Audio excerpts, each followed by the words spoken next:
Railway NTPC के syllabus के GS खंड में एक महत्वपूर्ण टॉपिक है जिसका नाम है संयुक्त राष्ट्र एवं अन्य महत्वपूर्ण विश्व संगठन।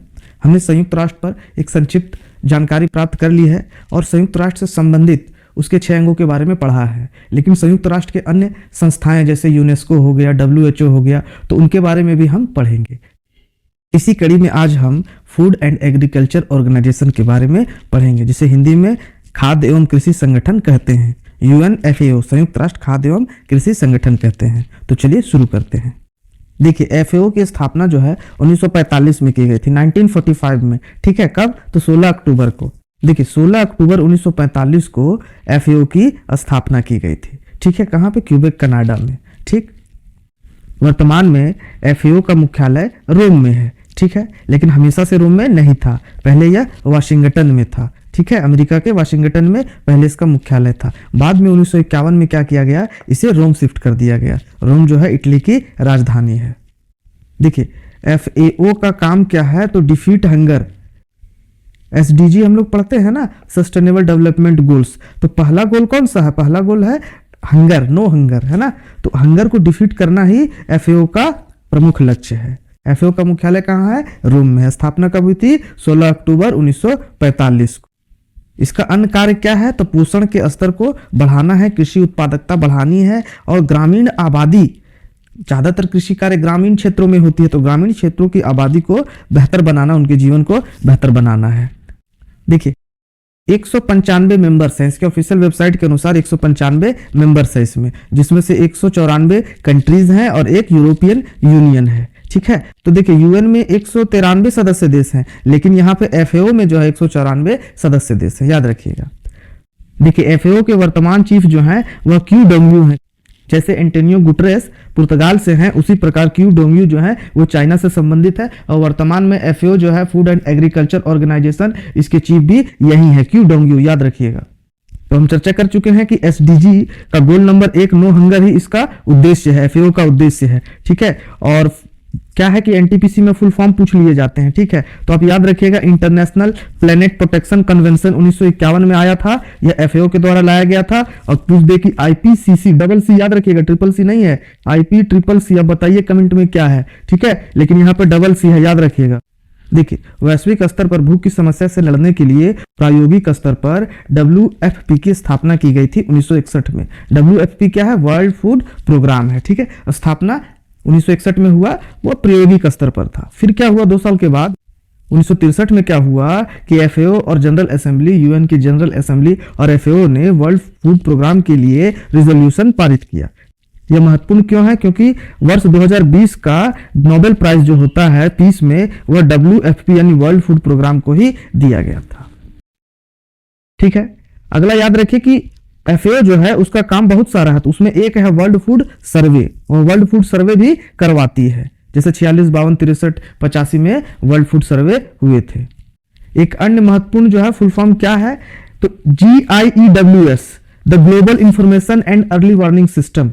भाई, एक ऐसा सिस्टम हो जिसमें कोई समस्या हो, कृषि से जुड़ा हुआ दिक्कत हो, तो वह जो है पहले से ही पता चल जाए, है ना, आने वाले खतरों को भांप लिया जाए। उसके लिए GIEWS की स्थापना की गई थी।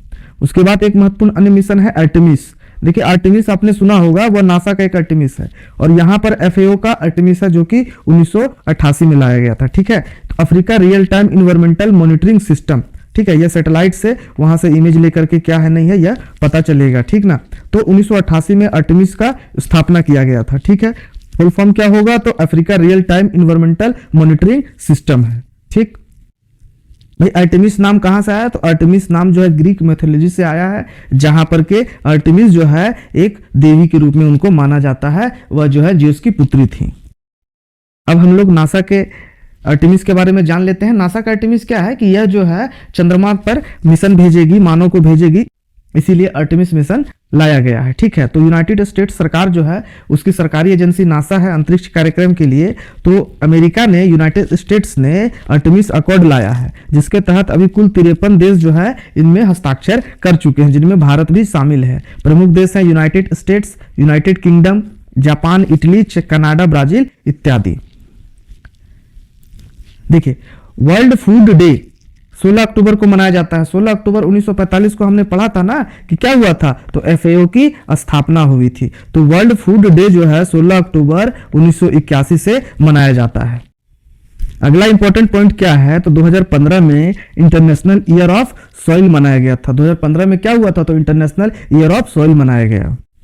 वर्ष 2016 में इंटरनेशनल ईयर ऑफ पल्सेस मनाया गया। देखिए क्या है, कुपोषण एक बड़ी समस्या है, तो FAO जो है फूड एंड एग्रीकल्चर ऑर्गेनाइजेशन, उन्होंने पल्सेस की जागरूकता के लिए लोगों में अवेयरनेस आए, तो 2016 में इंटरनेशनल ईयर ऑफ पल्सेस लाया था। तो फिर से दोहरा देता हूं, 2016 को इंटरनेशनल ईयर ऑफ पल्सेस मनाया गया। दालें महत्वपूर्ण है, इसलिए pulses day, world pulses day 10 फरवरी को मनाया जाता है। 2025 में इसका थीम रहेगा pulses bringing diversity to agri food system, bringing diversity to agri food system. अगला क्या है, अगला है इंटरनेशनल टी डे। पानी के बाद सबसे ज्यादा अगर कोई पेय पिया जाता है, ड्रिंकिंग पदार्थ कोई पिया जाता है, तो वह चाय ही है विश्व भर में। तो इंटरनेशनल टी डे जो है वह 21 मई 2020 से मनाया जा रहा है। और यानी मान लीजिए 2024 में 21 मई को क्या मनाया गया, पूछा जाएगा तो बोलेंगे इंटरनेशनल टी डे मनाया गया। अगला है वर्ल्ड बी डे। देखिए ये FAO जो है उसका काम है कि उन्होंने क्या क्या काम करवाया है, इंपॉर्टेंट काम क्या क्या है, तो वो सारा हमने यहाँ समाहित किया है। तो वर्ल्ड बी डे, मधुमक्खियां क्यों महत्वपूर्ण है, क्योंकि जब एक पुष्प में पॉलिनेशन करवाना है, पुष्प से ही तो अनाज और फल बनते हैं, तो पॉलिनेशन करवाने के क्रम में ये नेक्टर चूसती हैं आके मधुमक्खियां, है ना।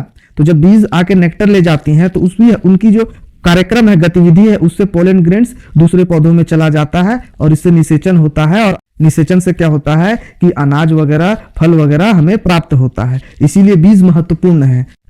विश्व के विख्यात वैज्ञानिक आइंस्टीन ने भी बीज की महत्ता को स्वीकार किया है। देखिए एक महत्वपूर्ण प्रश्न क्या है कि निम्नलिखित में से कौन सा जीव अपने परिजनों को उनके भोजन के स्रोत की दिशा और दूरी बताने के लिए वेगल नृत्य करता है। वेगल नृत्य जो है, वेगल नृत्य करता है, कौन करता है, तो वेगल नृत्य करती हैं मधुमक्खियां।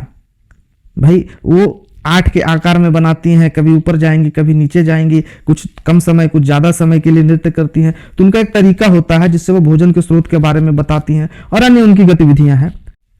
देखिए इसके लिए कार्ल वॉन फ्रिस्ट ऑस्ट्रियन इक्थोलॉजिस्ट थे, ठीक है। उन्होंने पहली बार स्टडी किया था, है ना, वेगल डांस का। वेगल डांस जो है उसका स्टडी किया था और बताया था कि मधुमक्खियां जो हैं किस प्रकार से अपने साथियों को सूचना देती हैं कि कहां पर नेक्टर है, कहां भोजन पदार्थ है। देखिए इन्हें इस कार्य के लिए जो है 1973 में मेडिसिन या फिजियोलॉजी के लिए नोबेल प्राइज दिया गया था। तो 1973 में नोबेल प्राइज जो है किनको दिया गया था, तो कार्ल वॉन फ्रिस्ट को दिया गया था। क्यों दिया गया था, क्योंकि भाई इनका स्टडीज बी के ऊपर में काफी महत्वपूर्ण था। तो वर्ल्ड बी डे कब मनाया जाता है, 20 मई 2018 से। 20 मई 2018 से क्या मनाया जाता है, वर्ल्ड बी डे, ठीक है। तो आपसे पूछेगा कि वर्ल्ड बी डे कब मनाया जाता है, विश्व मधुमक्खी दिवस, तो बोलेंगे 20 मई को मनाया जाता है। अगला पॉइंट है IUU डे। IUU डे कब मनाया जाता है, तो 5 जून को मनाया जाता है। तो कब से मनाया जाता है, तो 2018 से मनाया जाता है। IUU इसका फुल फॉर्म क्या है, तो देखिए ये समझ जाइए कि पहले फिशिंग से है, यह जान लीजिए, ठीक है। तो आई का मतलब हो जाता है इलीगल, यू से हो गया अनरिपोर्टेड और यू से फिर एक और हो गया अनरेगुलेटेड, ठीक है। तो international day for the fight against illegal, unreported और अनरेगुलेटेड फिशिंग। देखिए क्या है कि मछली जो है वह भोजन का एक संसाधन है, ठीक है, लेकिन अगर किसी भी संसाधन का अत्यधिक दोहन कर लेंगे तो इकोलॉजिकल दुष्प्रभाव होंगे। तो उससे बचने के लिए, एक जागरूकता फैलाने के लिए IUU डे मनाया जाता है 5 जून को। हम लोग 5 जून को विश्व पर्यावरण दिवस भी मनाते हैं, लेकिन साथ साथ पर्यावरण के साथ साथ मछली डे भी याद रखिएगा कि मछलियों को बचाने के लिए IUU डे मनाया जाता है। फिर अगला पॉइंट है कि UN decade of family farming. देखिए एक होता है कि हमारा खेत है, हम उसमें फुल टाइम कृषि कर रहे हैं। एक होता है कि हमारा घर है और वहां थोड़ा सा जमीन है और हम उसमें कुछ कुछ उगाते हैं और अपनी किचन के लिए काम में लाते हैं, तो उसको हम लोग किचन फार्मिंग कहेंगे। उसी प्रकार एक फैमिली जब फार्मिंग करती है तो उसको फैमिली फार्मिंग कहेंगे, ठीक है। तो UN डिकेड, भाई डिकेड घोषित कर दिया है किसको, फैमिली फार्मिंग को। कब से कब तक, 2019 से 2028 तक, 2019 से 2028 तक। चलिए आगे बढ़ेंगे। देखिए अगला पॉइंट है international year of plant health. देखिए प्लांट भी है भाई, तो उसको भी हेल्थ, उसका भी तो हेल्थ है, उसमें पेस्टिसाइड आप डाल दे रहे हैं, उसका भी हेल्थ खराब कर रहे हैं, खाने वालों का भी हेल्थ खराब हो रहा है, ठीक ना। तो इसी के लिए 2020 में जो है एक वर्ष घोषित किया गया कि international year of plant health, ठीक। अगला पॉइंट है कि FAO का स्ट्रेटेजिक फ्रेमवर्क कब से कब तक है, तो 2022 से 31 तक जो है FAO का स्ट्रेटेजिक फ्रेमवर्क लाया गया है। अब हम लोग एक अन्य संगठन IFAD के बारे में पढ़ेंगे। यह जो है कृषि से संबंधित है, लेकिन क्या करेगा, यह पैसा देगा, है ना। कृषि विकास के लिए अंतर्राष्ट्रीय कोष, भाई धन की भी तो आवश्यकता है, तो उसके लिए जो है इसकी स्थापना की गई थी, कृषि विकास के लिए अंतर्राष्ट्रीय कोष। और स्थापना कब किया गया था, तो 1977 में किया गया था। मुख्यालय कहाँ है, तो जहां FAO का है वहीं पर इसका भी मुख्यालय यानी कि रोम में है। तो इसका काम क्या है, तो यह विकासशील देशों में ग्रामीण गरीबी को मिटाने के लिए समर्पित है।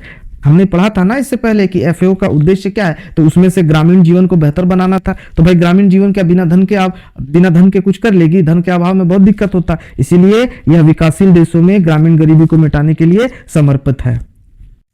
अच्छा, एल्वारो लेरियो प्रेसिडेंट है FIAD का। इस प्रकार आज हमने FAO से संबंधित महत्वपूर्ण तथ्यों को देखा है, और कुछ MCQs को भी बाद में हम लोग एक अलग वीडियो में देखेंगे। तब तक के लिए जुड़े रहिए। Thank you.